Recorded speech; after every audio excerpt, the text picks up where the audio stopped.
Hello hello. ये जो public है ये सब जानती है, पब्लिक है ए बाबू, ये पब्लिक है पब्लिक। नमस्कार, मैं हूं निवेदिता दास।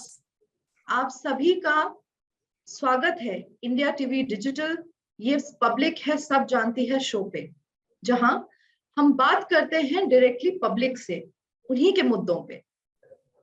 अब यूपी इलेक्शन के फर्स्ट फेज पोलिंग में 10 दिन का समय भी नहीं रहा, तो आज हम बात करने जा रहे हैं अपने कुछ साथियों से और उन्हीं से ही जानेंगे कि ग्राउंड रियलिटी क्या है, किस तरफ की हवा चल रही है। तो पहले हम स्टार्ट करते हैं नैयर साहब से। नैयर हवा साहब, तो बहुत बहुत स्वागत आपका। जी बहुत बहुत धन्यवाद। आपने जो है इस स्टेज पे हमें आमंत्रित किया और बहुत बहुत बहुत खुशी हुई हमें आप लोगों से जुड़ के। हवा, आपने जैसे क्वेश्चन किया कि हवा किसकी चल रही है, तो मेरा ये मानना है कि इस बार इलेक्शन में ये पता लगाना कि हवा किसकी चल रही है ये बिल्कुल क्लियर नहीं है। और मीडिया जिस तरीके से दिखा रही है कि बीजेपी और सीधी सीधी सपा की टक्कर है, तो मेरा ये मानना बिल्कुल नहीं है।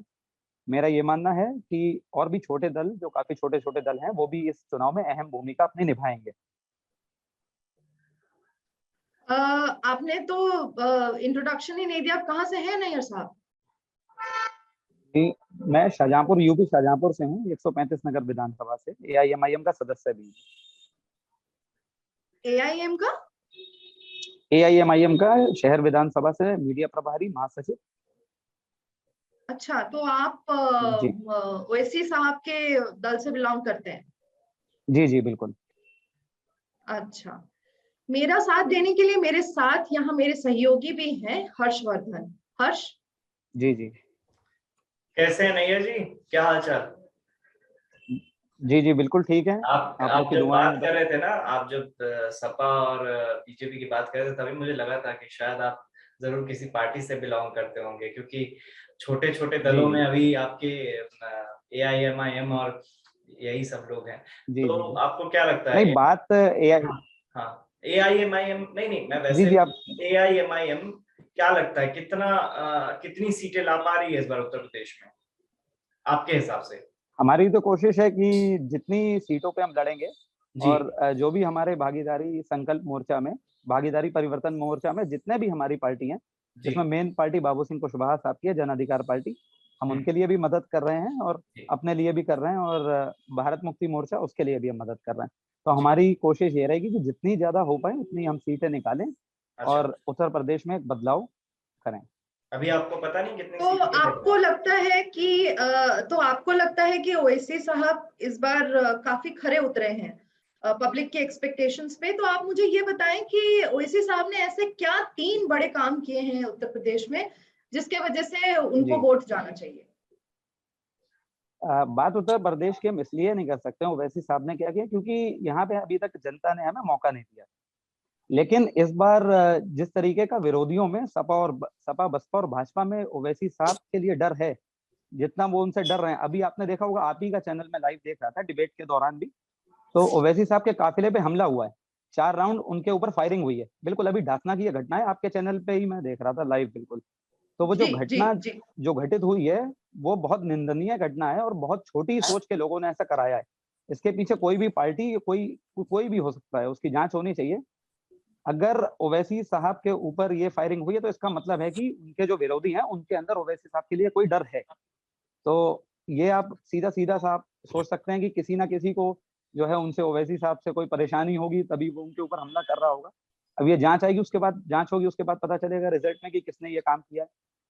और जिस तरीके से उत्तर प्रदेश सरकार कह रही है कि कानून व्यवस्था हमारी बहुत अच्छी है और जो है हमने कानून, लॉ एंड ऑर्डर बहुत अच्छा रखा हुआ है, आज पूरी जनता के सामने आ गया कि किस तरीके का लॉ एंड ऑर्डर जो है यूपी में चल रहा है। पूरा जंगल राज चल रहा है, इसके अलावा मतलब कोई इनकी कानून व्यवस्था नहीं है, कोई कुछ नहीं है। लखीमपुर में किसानों के संग जो हुआ वो सबने देखा, और बाकी जगह भी किसानों के संग जो पहले से होता हुआ है सबने देखा है। उसमें जनता इनको जो है अभी 10 मार्च को फैसले आएंगे तो इन्हें जनता बता देगी कि कितनी अच्छी कानून व्यवस्था थी इनकी। अच्छा, चलिए, अब हमें एक पहलू तो जानने को मिला कि एक जना कह रहा है कि ओवैसी साहब को इस बारी मौका जरूर मिलना चाहिए। आगे बढ़ते हैं, मिलते हैं हमारे दूसरे गेस्ट से जिनका नाम है नीरज। नीरज जी, सबसे पहले मैं बहुत बहुत धन्यवाद देता हूँ इंडिया टीवी को, जिसने मुझे अपनी बात रखने का एक मौका दिया है। मैं 200 विधानसभा इटावा से बिलोंग करता हूँ और मैं एक ततावली गांव में रहता हूँ। और मैं सबसे पहले ये जानना चाहता हूँ कि जिन लोगों ने अच्छे दिन का वादा किया था कि अच्छे दिन आएंगे, क्या अच्छे दिन आए हैं? बेरोजगारी पर बात होनी चाहिए, अशिक्षा पर बात होनी चाहिए, महंगाई पर बात होनी चाहिए। क्या हुआ? क्या इसी तरीके से हमारा देश चलेगा? आज हम देखते हैं, कोई भी टीवी चैनल खोलते हैं तो उसमें सिर्फ हिंदू और मुस्लिम की राजनीति होती है, मंदिर मस्जिद की राजनीति होती है। आने वाला जो भविष्य है, हमारे जो बच्चे हैं, वो क्या सिर्फ हिंदू मुस्लिम पर ही चलेंगे क्या? क्या यही राजनीति रहेगी? भारत की पहचान अनेकता में एकता है, क्योंकि भारत सभी धर्मों का एक देश है। लेकिन क्या हो रहा है?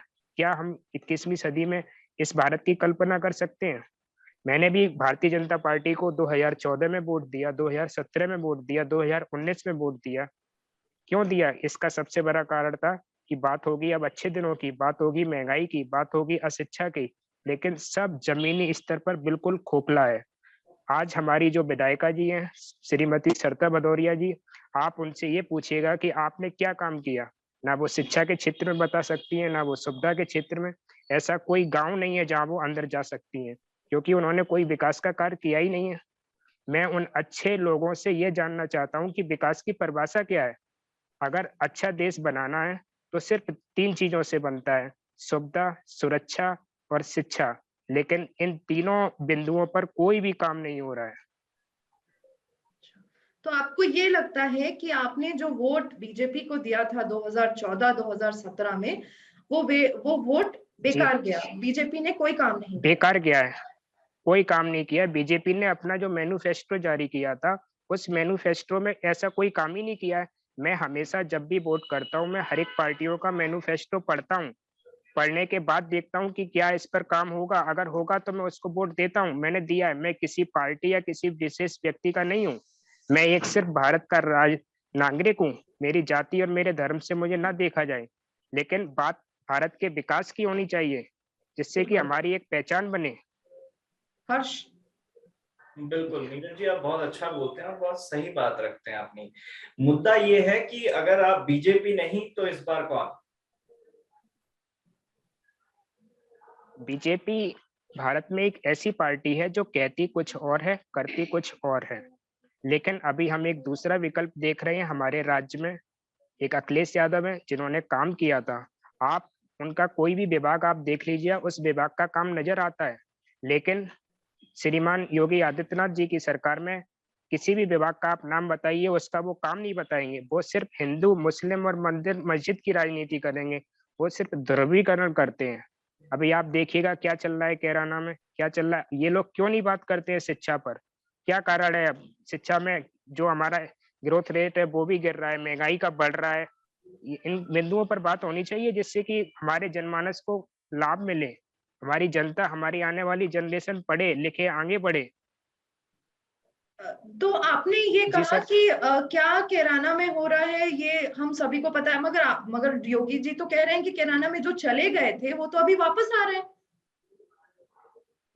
मैडम, पलायन एक मुद्दा नहीं है। पलायन आप किसी जगह बिलोंग करती थी, आप सर्विस किसी और जगह कर रही हैं।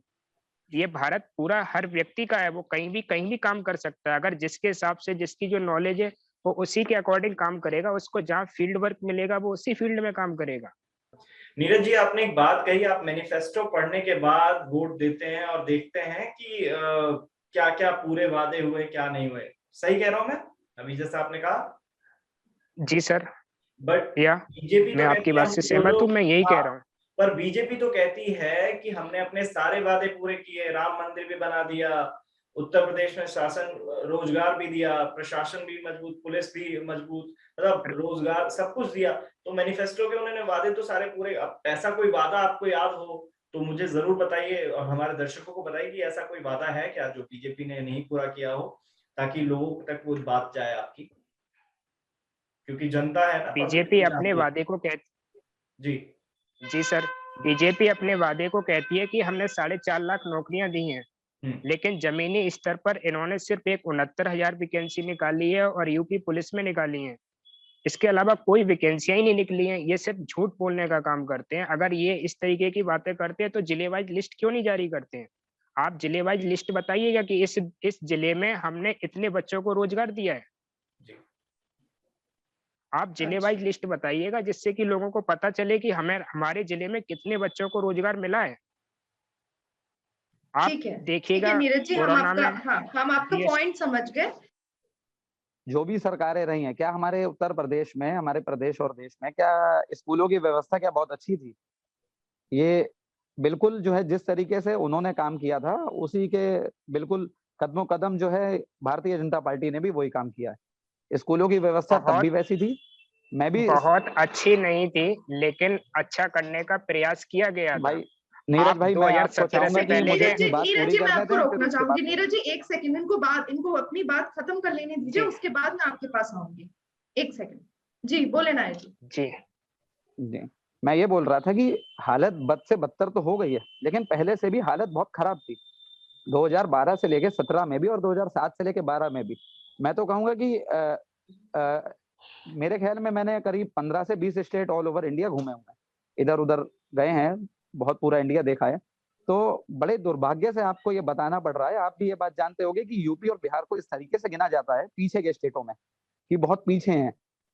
तो ये इसलिए है क्योंकि हमारे यहाँ पे स्कूल बिल्कुल बैकवर्ड स्टेट, इसमें कहने में मुझे शर्म तो है, लेकिन सच्चाई बोलनी चाहिए तभी उस पर काम हो पाता है जी। तो बैकवर्ड स्टेट बोला जाता है। कश्मीर से लेके कन्याकुमारी तक मैं घुमा हुआ हूँ, ऊपर वाले का शुक्र है बहुत कि इतना ऊपर वाले ने इतनी व्यवस्था करी कि हम इतना घूम पाए। तो जितनी स्कूलों की और अस्पतालों की व्यवस्था उत्तर प्रदेश में खराब है, उतनी हमें नहीं लगता कि कहीं भी खराब है। यहाँ के सरकारी स्कूलों में पीने के पानी नहीं है, सही से बैठने की जो है व्यवस्था नहीं है, कुछ भी यहाँ के स्कूलों में नहीं है। और ना वो 2017 के पहले थी, क्योंकि मैंने 2013-14 में अपना हाई स्कूल और इंटर इसी दौरान आसपास किया था। तो जो व्यवस्था थी वही अब है, बद से बदतर जरूर हुई है, लेकिन वही अस्पतालों में हम देखते हैं कि अभी हमारा जैसे घर मेन रोड पे है शाहजहांपुर में। जी जी जी, जी मैं समझ गई आप क्या कहने की कोशिश कर रहे थे। जी नीरज जी बताएं। 2017 से पहले अगर हम देखें तो उस चीज में सुधार हुआ है, लेकिन अब तो बंद ही चल रहे हैं। रही बात जो हमारे भाई कह रहे हैं कि हमारे प्राइमरी स्कूलों में सुधार नहीं है, आप देखिएगा हमारे बड़े भाई साहब भी प्राइमरी स्कूल से पढ़े हुए हैं, लेकिन वो आज एक अधिकारी के रूप में तैनात है। ऐसा नहीं है, लेकिन अब नहीं हो रहा है, मैं ये कहना चाह रहा हूँ। क्योंकि हमारे जो 2017 के 12 के बाद और 17 के बीच के आंकड़े देखिएगा तो प्राइमरी स्कूलों को सीबीएसई पैटर्न पर किया गया, उनको उनकी नई बिल्डिंग्स का रख रखाव किया गया, उनमें शिक्षकों की तैनाती की गई, लेकिन वर्तमान समय में नहीं हुआ है। मैं इसलिए ये बात कह रहा हूँ। अच्छा अच्छा, ठीक है। हमारे पास समय की थोड़ी पाबंदी है, हमारे पास इतना ज्यादा समय नहीं है। मैं 1 मिनट और कामेंद्र जी को देती हूँ, वो अपने बात को रखें सामने। जी जी जी मैम, मैं अभी आपको बता रहा था कि यहाँ पे जो है समाजवादी के अलायंस को मौका मिलेगा, उसका एक बड़ा कारण है बीजेपी में जो मौजूदा विधायक हैं वो ग्राउंड पे कहीं काम नहीं कर पाते, बार बार योगी मोदी जी के नाम पे ही वोट मांगते हैं। उनका ग्राउंड में ना कोई है, सारी सड़कें बेकार है, सब चीजें बेकार है। और योगी जी का भी एक काम नहीं है यूपी में कोई जो बता सकता हो कि जनहित में हो, सभी के लायक हो। सारे केंद्र के जितनी भी योजनाएं उसी के नाम पे वोट मांगते हैं। और हिंदू मुस्लिम करने का जो इनका फैक्टर था वो अब तक खत्म हो गया है। जनता रोजगार, शिक्षा, स्वास्थ्य पे बात करना चाहती है। मगर आज सुबह को ही योगी जी ने 1.5 घंटे का प्रेस कॉन्फ्रेंस किया और उसमें तो उन्होंने अपने रिपोर्ट कार्ड में इतनी सारी चीजें गिनवाई। तो आपको लगता है कि योगी जी ने कुछ भी काम नहीं किया? मैम बीजेपी सच बोलती कब है? नहीं कामेंद्र जी, आप बीजेपी को कहते हैं, आप बताते आप सपा और एनडी के गठबंधन से क्या आपने अपना परिचय दिया था? नहीं, मैं सपा और इससे मेरा कोई ताल्लुक नहीं है पार्टी से। मैं एक सामाजिक कार्य करता हूँ, धनगर समाज से युवा जिला अध्यक्ष हूँ। अच्छा, सामाजिक कार्यकर्ता। हाँ, मैं वही जिला अध्यक्ष मुझे याद था। तो मतलब आप कह रहे हैं बीजेपी ग्राउंड पे कोई काम नहीं कर रही, लेकिन बीजेपी तो कह रही है हम ग्राउंड पे बहुत ज्यादा काम कर रहे हैं। खैर सर, रोजगार दिए कहाँ है? जी जी, आप देखोगे 2016 की वैकेंसी आज भी पेंडिंग है जो अखिलेश जी ने निकाली थी। नहीं, जनता की शिकायत है, और अगर जनता की शिकायत है तो वो तो 10 मार्च को जनता अपनी नाराजगी जाहिर भी करेगी। सर, जिला बिजनौर ने मुरादाबाद मंडल से बीजेपी का सफाया है। बिल्कुल, मैं वही कह रहा हूँ, जनता जो नाराजगी है जनता की, वो तो 10 मार्च को ही पता चलेगा कि जनता ने किसको प्यार जी, दिया जी, और किसको बाहर किया। तो अभी के लिए बहुत-बहुत धन्यवाद नैयर भाई। अगर आप लोग नीरज जी। जी सर, अगर आप लोग ग्राउंड रिपोर्टिंग करते हैं, अगर आप लोग ग्राउंड पर जाते हैं, तो आप देखिएगा कोई विकास का कार्य नहीं है। सड़कें सारी इस तरीके से खस्ता हाल है, लेकिन ये सिर्फ राजनीति करते हैं हिंदू मुस्लिम की, जाति की और धर्म के नाम पर। इसके देश का भला नहीं होगा। मैं सिर्फ इतनी बात अपनी बात कहना चाहता हूँ। बात होनी चाहिए शिक्षा पर, बात होनी चाहिए बेरोजगारी पर। बिल्कुल, बिल्कुल नीरज भाई, आपने एकदम सही बात बोली। लेकिन आपको शायद ना पता हो, ये पब्लिक है, सब जानती है कि 4 रिपोर्टर हमने यूपी में भेज रखे हैं और वो पूरे उत्तर प्रदेश को कवर कर रहे हैं। और आप वीडियोस देखिए, इंडिया टीवी पे जाके आपको हर विधानसभा का वीडियो मिलेगा। अभी के लिए आप सभी का बहुत-बहुत धन्यवाद। नीरज जी, कामेंद्र जी और नैयर जी, निवेदिता मेरी को-होस्ट जो है, सभी को मैं थैंक यू बोलूंगा। आप लोग हमारे साथ जुड़े और ऐसे ही हमारे साथ जुड़ते रहिए। ग्राउंड की रिपोर्ट जो है वो हम आपसे ही पता करेंगे। हमारे तो ग्राउंड जीरो के रिपोर्टर आप ही हैं, आम जनता है। तो आप जो बताएंगे हम उसी मुद्दे पे ना आगे अपनी राय बनाएंगे, क्योंकि जनता जो है ना, ये पब्लिक जो है, ये पब्लिक है, वो सब जानती है। आप सभी का धन्यवाद। इंडिया टीवी पे यूट्यूब को सब्सक्राइब करना आप लोग ना भूलें। इंडिया टीवी को जाके यूट्यूब पे आप सभी लोग सब्सक्राइब करें, लाइक करें, शेयर करें। और ये वीडियोस जब आपको जो हमारा ये वीडियो है, इसको भी आप अपने लोगों के साथ शेयर करें और हमारे साथ जुड़े रहें। बहुत बहुत बहुत बहुत धन्यवाद आप सभी का। Thank you so much. Thank you.